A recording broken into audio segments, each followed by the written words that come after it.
con el auspicio del Grupo Digama.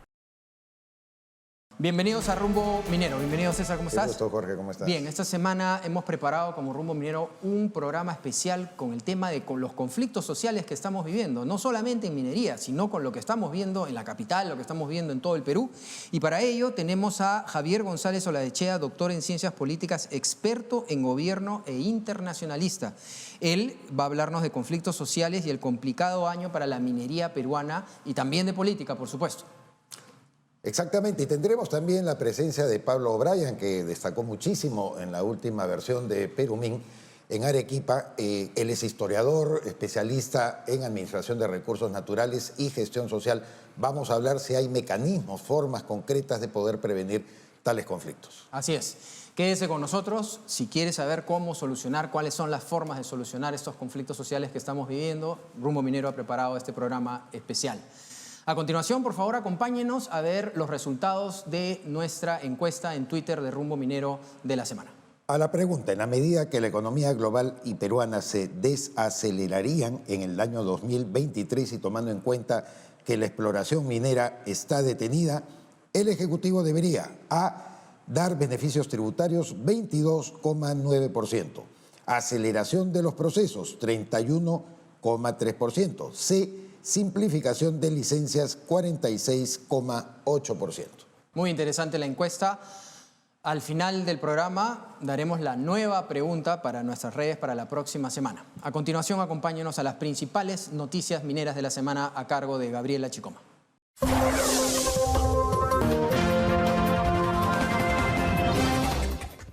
Gracias, Jorge. Estas son las principales noticias mineras de la semana. Con el objetivo de fomentar e iniciar actividades mineras como explotación o beneficio en concordancia con la normativa vigente, el Ministerio de Energía y Minas presentó la Cartera de Proyectos de Inversión Minera 2023, que concentra 47 proyectos y una inversión conjunta de 53.715 millones de dólares, ubicados en 18 regiones del territorio nacional. En conferencia de prensa, el ministro de Economía y Finanzas, Alex Contreras, reveló que existe una agenda de inversión privada para el periodo 2023-2026, que incluye la ejecución de 14 proyectos de infraestructura y minería por un monto de 19.477 millones de dólares. El titular de la cartera destacó que para los próximos 3 años se espera la activación de 7 proyectos de inversión por un monto de 7.153 millones de dólares. Muchas gracias a Gabriela Chicoma por las principales noticias mineras de la semana. Como habíamos anunciado, nos encontramos ahora con Javier González Olaechea Franco. Él es doctor en Ciencias Políticas, experto en gobierno e internacionalista. Vamos a hablar de conflictos sociales y el complicado año para la minería peruana. Ya lo está haciendo, pero vamos a ver cómo vienen las cosas. Javier, ¿cómo estás? Muy bien, muchas gracias por la invitación. Gracias por venir, gracias por venir. Sin un líder o líderes a la vista con quien se pueda dialogar y llegar a acuerdos para frenar, digamos, la ola de violencia, en tu experiencia, ¿cuáles son los caminos reales? Porque escuchamos en todos los programas que diferentes soluciones, diferentes lecturas hacia lo que está pasando. Pero ¿cuáles son los caminos reales? Porque por el momento hay algunas empresas mineras que ya están incendiadas o en jaque, otras no, pero la economía se está parando totalmente, los comercios se están parando. Y si paramos minería, estamos hablando del 60% de las exportaciones. Entonces, ¿cuál es el camino, la salida que tú ves hacia esta situación? Cuando está ahí un conflicto, uno puede prever normalmente quiénes son los actores y en qué condiciones está ahí el conflicto.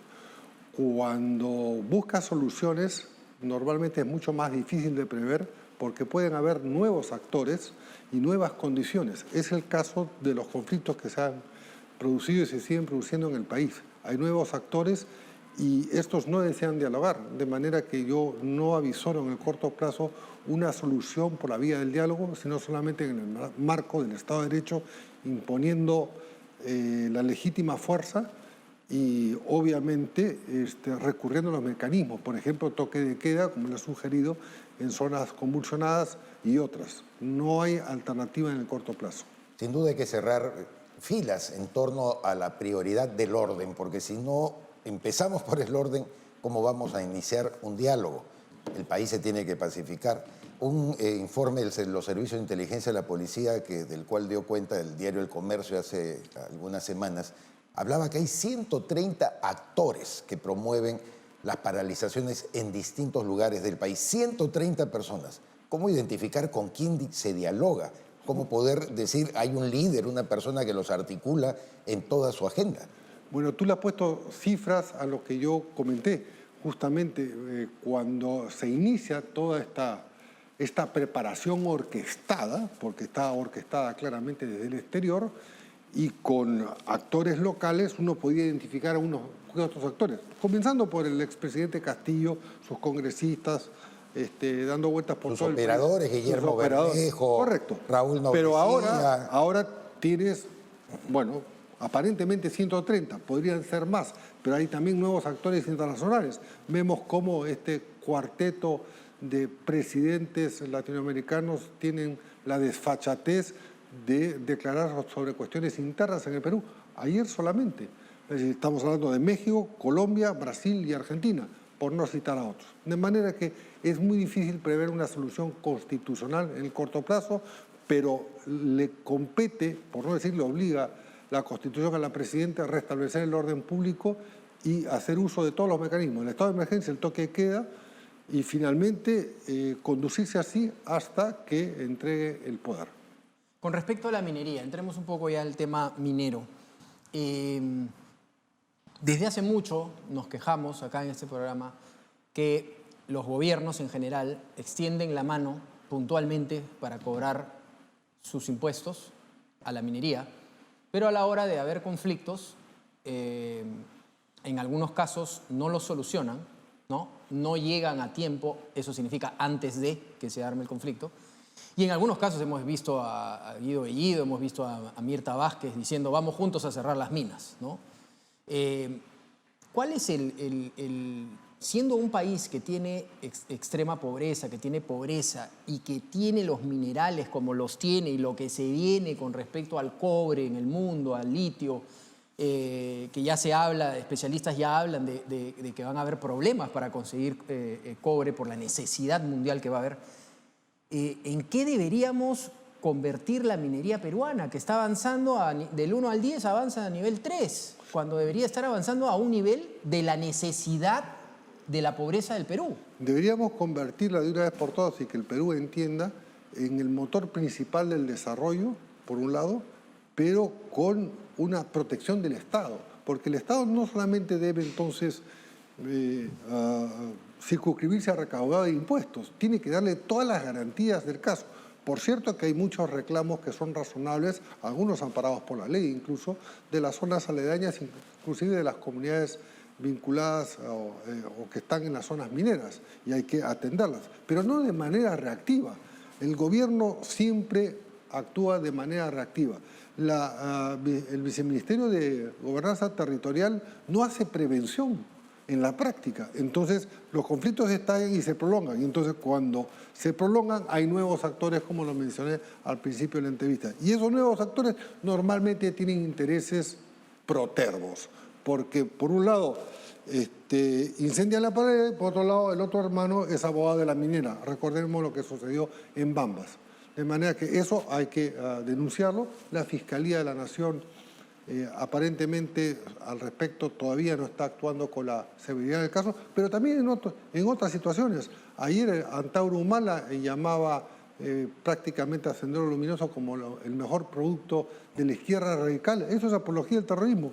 ¿Por qué no lo toman preso infraganti? Es decir, hay demasiada permisividad en el país y eso perjudica la imagen exterior, que está por demás muy deteriorada a falta de una política y estrategia de la Cancillería al respecto. Siempre recordamos tus largos años como funcionario en la Organización Internacional del Trabajo, la OIT, y el famoso convenio 169, en la que se establece claramente que para darle un reconocimiento a una población que reclama legítimamente, sobre todo en las áreas mineras, sus derechos, pues tiene que comprobarse su carácter originario, es decir, que tiene una permanencia en el tiempo, una posesión de los territorios aledaños. y que con esas personas obviamente no se puede dejar de negociar, pero me gustaría que repitas un poco tu enfoque respecto a esto que sucede, Bueno, estos nuevos ya- actores fácticos que salen de repente y plantean una agenda distinta a la que ya negociaron otras comunidades. Tú has citado el caso de Las Bambas. Ese es lo más claro que puede haber. Las Bambas tenía un convenio con las comunidades aledañas que han sido después desconocidos por otros actores que se presentan de la noche a la mañana. Bueno, mi tesis doctoral, que tú la has visto, César, que costaba 500 páginas y mereció summa cum laude, ya es un libro, ¿correcto? Está en camino de publicarse con un prólogo muy potente y ahí establezco la diferencia entre a quienes le asisten los derechos ancestrales y a quienes no, en función de lo que dice el convenio, que son a las poblaciones indígenas y tribales preexistentes a los procesos de colonización en el mundo entero. En una comunidad campesina que es producto de una ley o de varias leyes del siglo XX, no le ampara el convenio. Sin embargo, esto no quiere decir que uno no pueda tener una interpretación fina de la primacía de la realidad y decir, bueno, hay un conflicto y eso hay que atenderlo. ¿Cómo se atiende? No solamente estableciendo un mecanismo de diálogo, pero no puede ser mesas, sino respondiendo a una matriz, que yo la ofrezco en el libro. Y esa matriz comienza por la geolocalización de a quienes les asisten los derechos y todos los mecanismos. Hay fórmulas. Por cierto, la ley de consulta previa está totalmente desfasada de la realidad y hay que reformarla para crear la ANCOPRE, la Autoridad Nacional de Consulta Previa, que tenga un carácter, digamos, multisectorial y que centralice, como es en el caso de Colombia, la conducción de la consulta previa y no como es en el Perú, que cada uno la aplica como le da la gana. De acuerdo.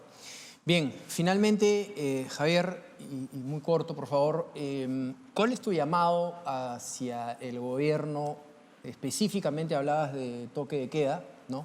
Pero hemos visto ya esta semana también en Lima la policía desbordada, la policía recibiendo piedras, solamente gases lacrimógenos, mientras que son casi triturados a golpe de piedra, ¿no?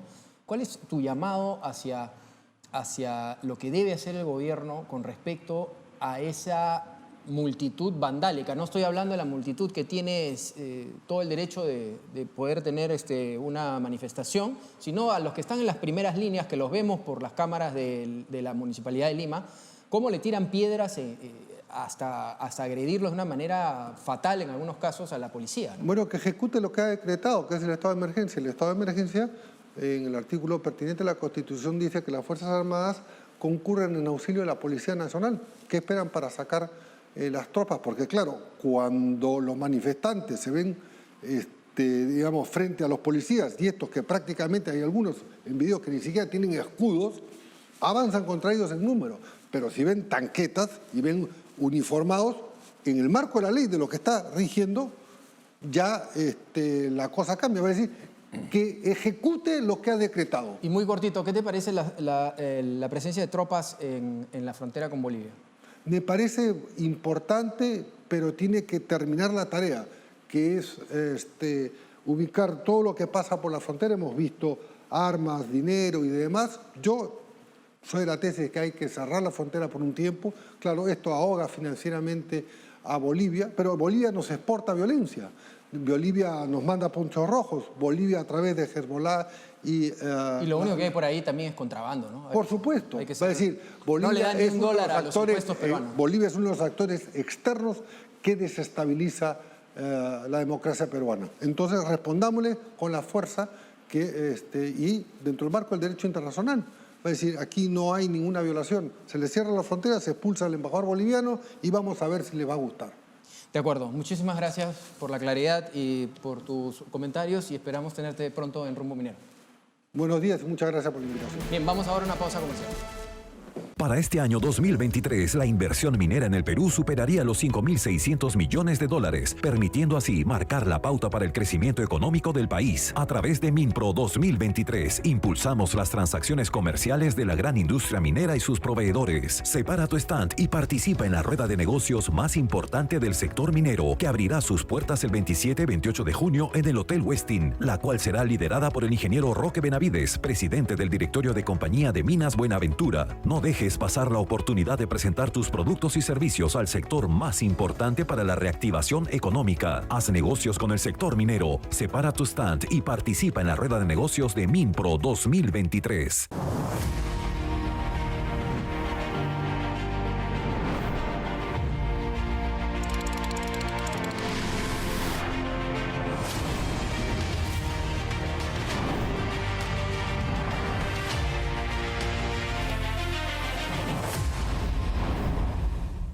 En nuestro bloque internacional American Mining, rumbo minero, American Mining, nos encontramos ahora con José González, como siempre, desde Wall Street, Nueva York.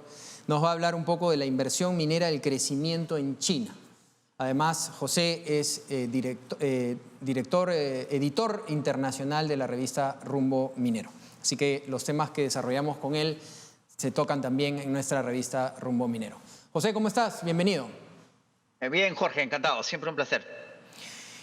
José, uno de los temas que más preocupa y ocupa al sector en el Perú es el declive de los volúmenes de inversión en exploración en los últimos años y lo que podía generar la inestabilidad política generada por la protesta social y la violencia que estamos viendo, además del vandalismo organizado y todos estos temas que son bien complicados, ¿no? ¿Cómo se perfila la inversión desde los mercados especializados y las corporativas mineras? El tema de la exploración y las facilidades que da el gobierno ya lo veníamos viviendo, es verdad, hace años, ¿no? ¿Cómo ves las cosas con respecto a todos estos temas? Curiosamente, Jorge, esta situación en el Perú, en el que está muy enfocado el sector, sucede o se está dando en uno de los momentos más positivos para la minería global y la participación de los grandes operadores en la misma. Acaba de ser publicada una encuesta en Bloomberg esta semana de cómo ven los inversionistas al detalle institucionales el mercado de las materias primas y hay un consenso de que el cobre va a ser más valioso que el oro, el maíz o el petróleo. Según la encuesta, 45% de los inversionistas al detalle y 36% de los inversionistas profesionales prevén que el cobre va a ser la mejor inversión este año comparado al 26 y 21% en el petróleo. Por otro lado, Bloomberg señala a su vez que luego de una década de permanecer al margen, los megaminers, las grandes corporaciones mineras en el mundo, están buscando hacer inversiones transformativas en el sector en la medida que han tenido un año extraordinario y tienen mucho capital y apoyo de sus accionistas. BHP acaba de cerrar la adquisición de OC Minerals, que es una productora de cobre, por $6.400 millones y está buscando transacciones más grandes en cobre y níquel.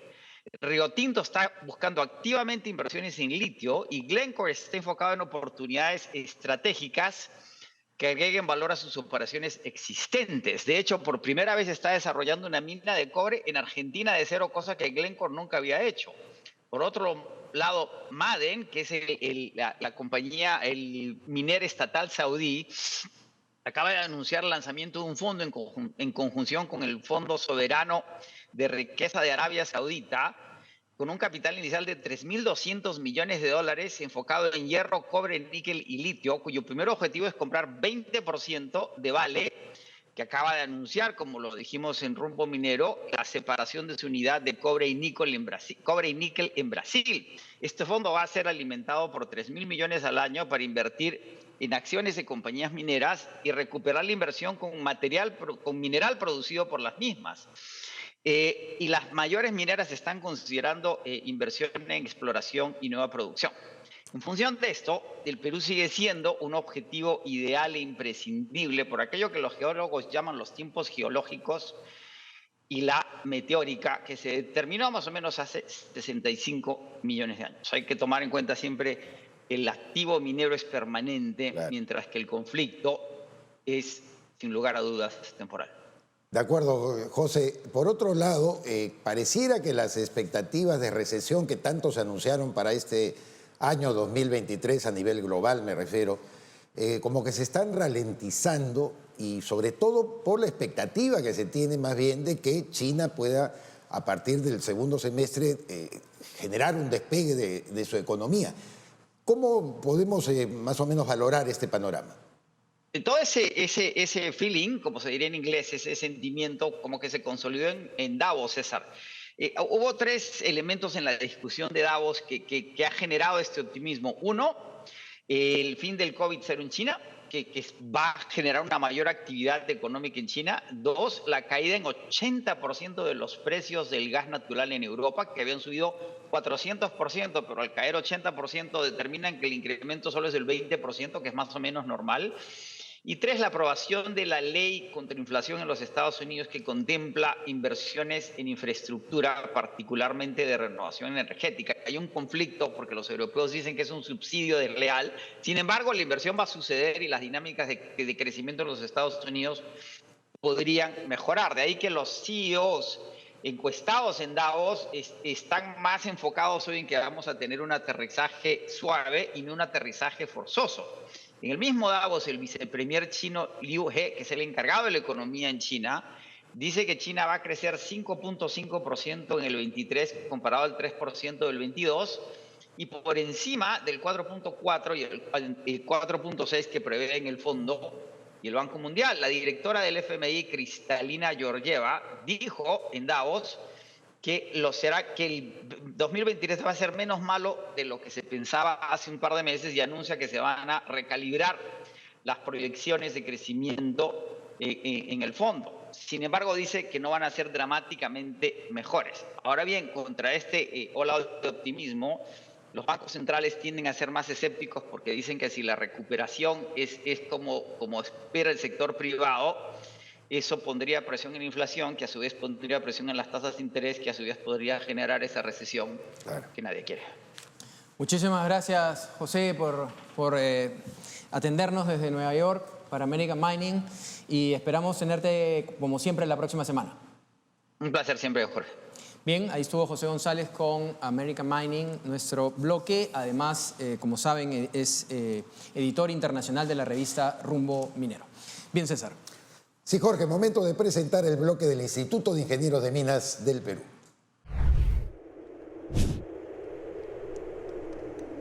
Durante sus 79 años, el Instituto de Ingenieros de Minas del Perú se ha esforzado en impulsar el conocimiento multidisciplinario y la innovación tecnológica de la industria minera, convirtiéndose así en un referente para los profesionales y empresas que buscan el desarrollo del Perú y sus regiones. Las plataformas que impulsa el Instituto y sus 15 seccionales a lo largo y ancho del país nos permiten realizar con éxito actividades como los encuentros mineros, conferencias magistrales, cursos y nuestros emblemáticos Jueves Mineros, donde promovemos el intercambio de ideas buscando soluciones a los grandes desafíos que enfrenta el Perú.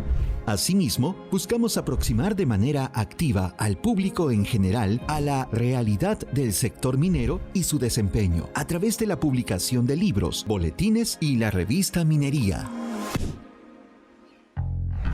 En la actualidad, el Instituto también contribuye al desarrollo de la industria, organizando eventos de prestigio global como lo son ProExplo y PeruMin, espacios que congregan a los principales actores vinculados al sector y donde se analizan los retos y se resaltan las diversas experiencias. En PeruMin 35 volvimos a la presencialidad en Cerro Juli, Arequipa, y se logró alcanzar un nivel récord de 65,000 visitantes. Contamos con importantes expositores nacionales e internacionales.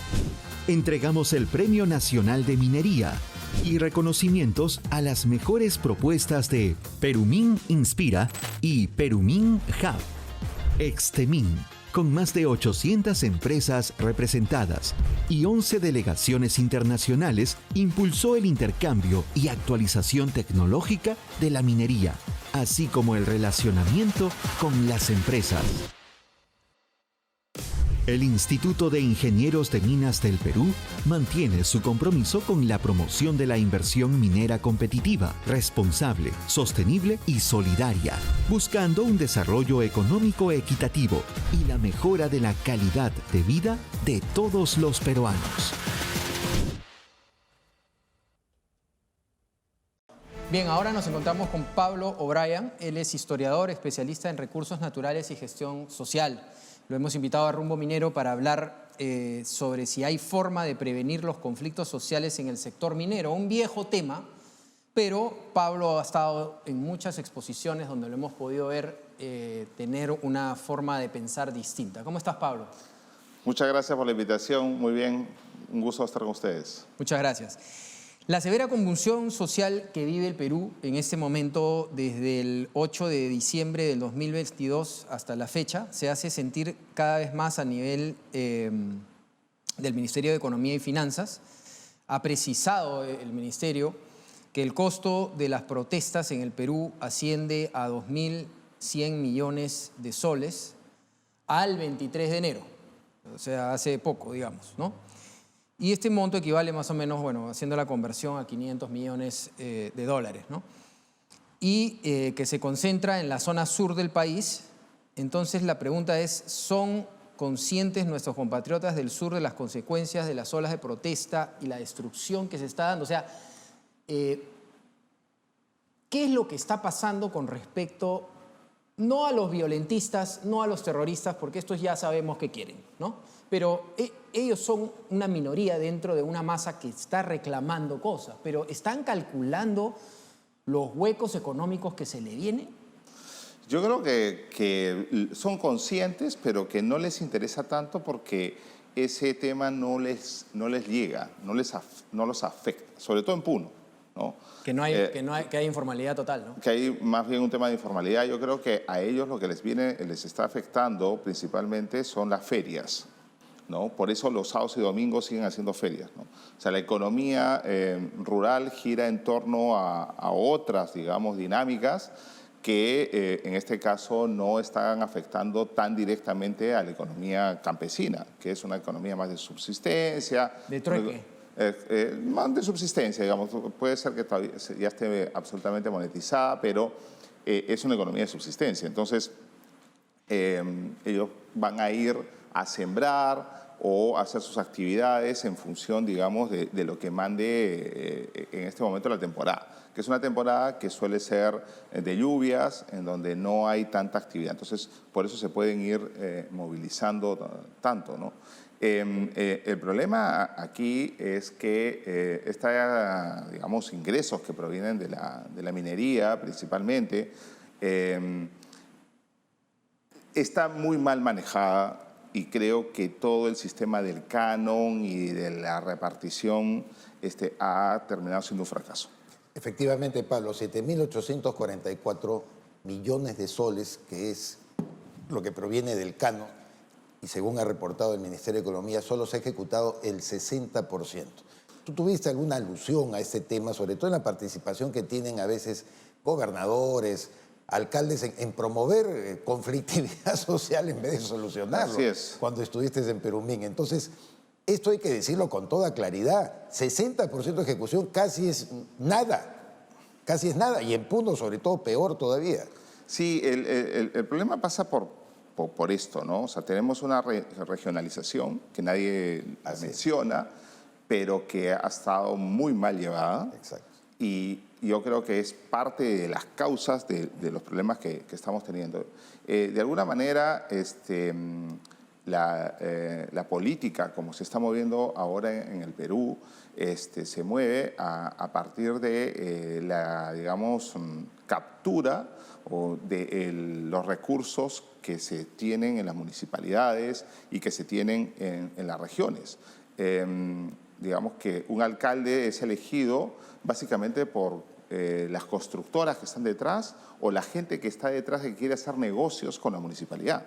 Entonces, ya no hay un sistema de partidos políticos, ya no hay un sistema digamos, de manejo de intereses políticos, de ver estas son las cosas que queremos hacer para el país. Es una especie de captura, de aprovecharme de esos grandes recursos que tenemos ahí y eso se ve manifestado claramente en la cantidad de alcaldes y regidores que están siendo presos. Pero lo lamentable de esto es de que esta situación de corrupción generalizada que se ha armado es la que ha infectado todo el sistema político nacional. Entonces, y eso lo vemos ya ahora en el Congreso, etcétera. Para mí, estas protestas, ¿no? Son causa, digamos, están siendo difundidas y siendo, digamos, alimentadas, no tanto por un tema de alguien que quiere imponer el socialismo. Para mí esto tiene que ver más con una especie de capitalismo salvaje, ¿no? Que lo que busca es evitar que el Estado regule las actividades económicas. Entonces, por eso se queman los peajes, por eso se quema la SUNAT en Puno, por eso se busca, digamos, la minería informal no quiere que la regulen, ¿no es cierto? Perdóname que te interrumpa, de eso quería hablar. La minería, no sé si informal, la ilegal. Es la que... O no formal, como claro, usa... porque hay una zona gris por ahí, ¿no? Exacto. Digamos la no formal. Vamos al extremo, a la ilegal, ¿no? ¿Cuáles son las opciones? Porque también si el gobierno, los gobiernos, no hablemos de todos los gobiernos, no dan una opción real, ¿no? Una opción que les diga, oye, ok, te voy a, no sé, estoy hablando vamos a hacer impuestos escalonados. Con eso, ¿qué vas a tener? La explicación, ¿qué vas a tener? Salud, vas a poder tener una hipoteca para comprar una casa, vas a poder, o sea, todo lo que puede tener ¿por qué no hay del parte del gobierno una explicación mucho más masiva para que esta gente que en verdad gana muy bien pueda entrar al sistema económico, ¿no? Mira, se está legal, intentando formalizar, ¿no es cierto?, desde el 2012, ¿no? Han pasado más de 10 años, no se ha conseguido formalizar mayormente, salvo un grupo, digamos, minoritario. ¿Por qué no? Yo creo que es por un problema de costos. O sea, el otro día justamente en una reunión con un par de amigos míos que son especialistas en este tema, me decían que los sistemas que se utilizan para poder, digamos, procesar el mineral, el tema del mercurio, todo ese tipo de cosas, te genera que tú puedas extraer una ley muy pequeña. Entonces, hay un problema de costos.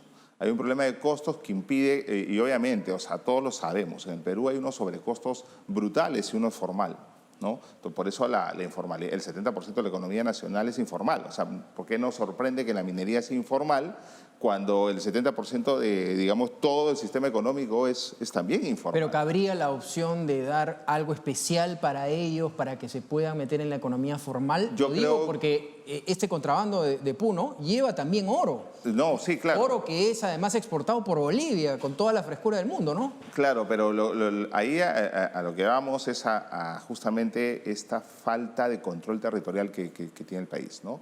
Y que creo que se ha agravado ostensiblemente en los últimos años por varios fenómenos. Uno, porque el Estado peruano ha perdido la capacidad de imponer el orden público, y eso lo estamos viviendo ahora. O sea, no tenemos control territorial sobre muchas zonas del país. O sea, La Rinconada es una zona de tierra de nadie, hay asesinatos, muertos.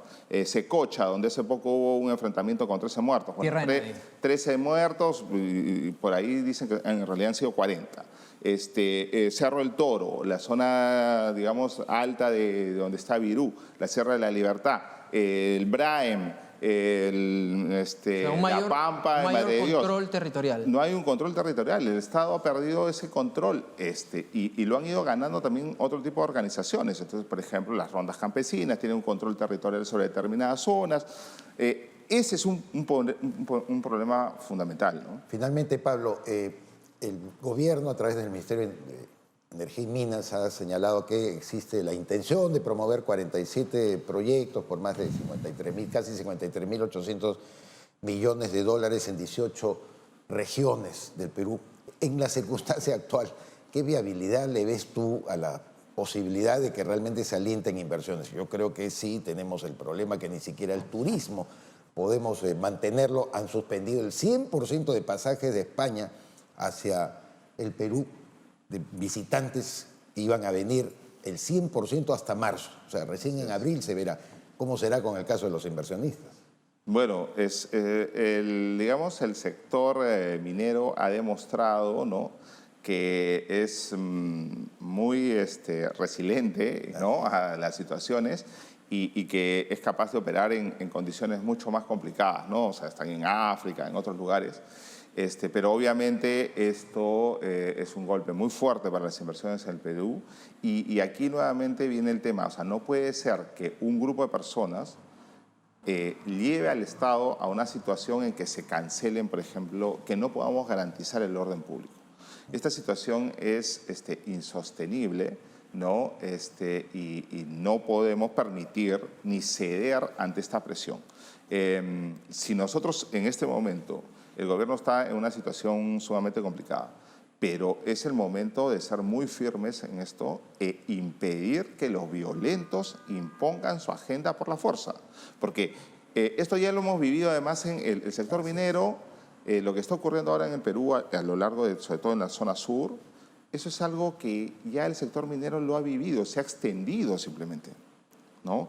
Y además aquí hay una clara intención de la gente que está conduciendo estas protestas de impedir justamente que se generen más pérdidas económicas. O sea, están yendo a bloquear todos los lugares que generan renta para el país. De acuerdo. Entonces, eso es inconcebible y no lo podemos permitir. Muchísimas gracias, Pablo, por estar con nosotros. Gracias a ustedes por la invitación. Muy interesante tus comentarios y la forma en que lo ves, y espero que pueda ayudar a los televidentes y este programa que se vea a nivel nacional para aportar siempre una solución a los problemas que tenemos en minería en el Perú. Muchísimas gracias por la invitación. Gracias. Bien, vamos a una pausa comercial y regresamos.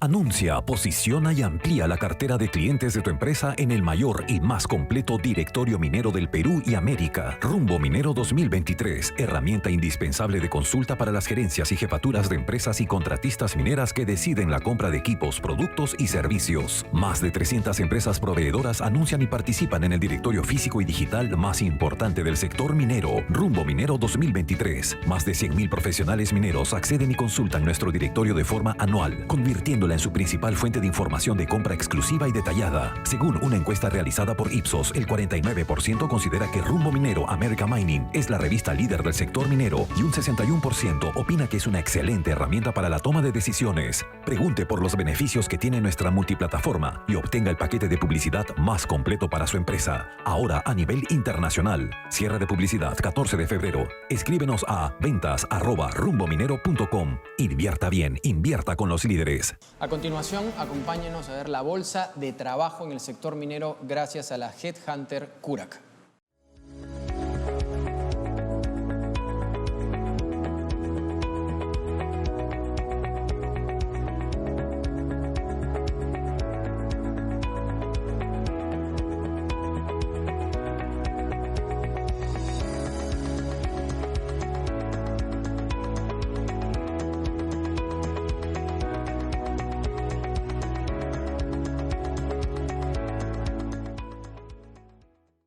Llegando ya al comentario final del programa, César, lo que nos ha dicho Javier González Olaechea es un pedido, en verdad, de mucha parte de la población que dice, bueno, estado de sitio, o sea, medidas muy radicales. Tú tienes una opinión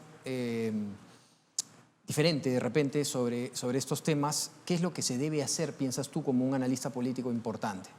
No, sin duda la prioridad es el orden. Hasta lo dice la Biblia en el Génesis, su primer punto dice, cuando Dios creó los cielos y la tierra, reinaba el caos. Y el caos hay que justamente poner orden. Y no lo digo por ser un cristiano o por pegarme a la Biblia. Es un principio elemental que el orden es la prioridad. Es el comienzo para empezar a desarrollar. No puede ser de que haya gente que hable una tontería tamaña de decir, no, entre la vida y el orden yo prefiero la vida al orden. Eso no tiene absolutamente ningún sentido, parece una palabra feliz. Pero yo creo que el estado de sitio vendría a ser una medida muy extrema, porque puedes legitimar a los grupos, sobre todo subversivos, como una parte beligerante dentro del derecho internacional.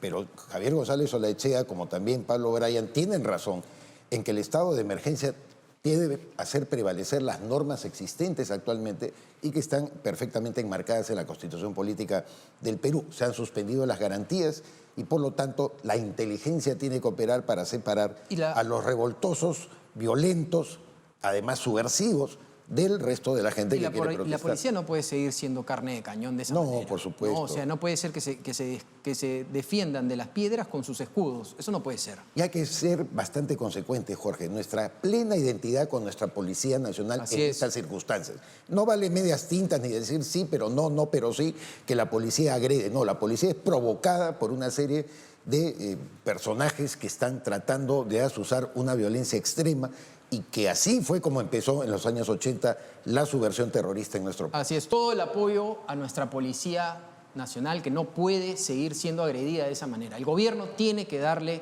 los implementos para que puedan responder también. Esa es la realidad. No podemos ver cómo los apedrean más de 600 policías heridos y tampoco podemos ver a los caviares y a la izquierda radical cómo los defiende a vándalos, a terroristas, digámoslo así, porque así es, ¿no?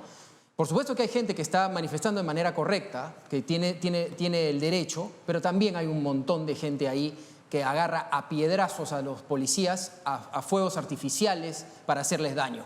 Y esto no puede continuar así. Todo nuestro respaldo a la Policía Nacional. Bien, la encuesta de esta semana, entre ya a las redes sociales y ponga su opinión. Las redes sociales de Twitter en Rumbo Minero, por supuesto. El Perú tiene una cartera de proyectos mineros por 53.800 millones. Dadas las protestas violentas de las últimas semanas, ¿usted cree que A, se ejecutarán, B, podrían ejecutarse, C, no se ejecutarán?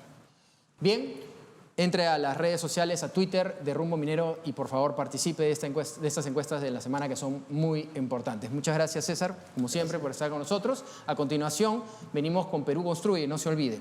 Así que una pausa y espérenos que venimos para hablar de infraestructura y construcción con Perú Construye. En nombre de Rumbo Minero, muchas gracias. Anuncia, posiciona y amplía la cartera de clientes de tu empresa en el mayor y más completo directorio minero del Perú y América. Rumbo Minero 2023, herramienta indispensable de consulta para las gerencias y jefaturas de empresas y contratistas mineras que deciden la compra de equipos, productos y servicios. Más de 300 empresas proveedoras anuncian y participan en el directorio físico y digital más importante del sector minero. Rumbo Minero 2023. Más de 100.000 profesionales mineros acceden y consultan nuestro directorio de forma anual, convirtiéndola en su principal fuente de información de compra exclusiva y detallada. Según una encuesta realizada por Ipsos, el 49% considera que Rumbo Minero America Mining es la revista líder del sector minero y un 61% opina que es una excelente herramienta para la toma de decisiones. Pregunte por los beneficios que tiene nuestra multiplataforma y obtenga el paquete de publicidad más completo para su empresa. Ahora a nivel internacional. Cierre de publicidad 14 de febrero. Escríbenos a ventas@rumbominero.com.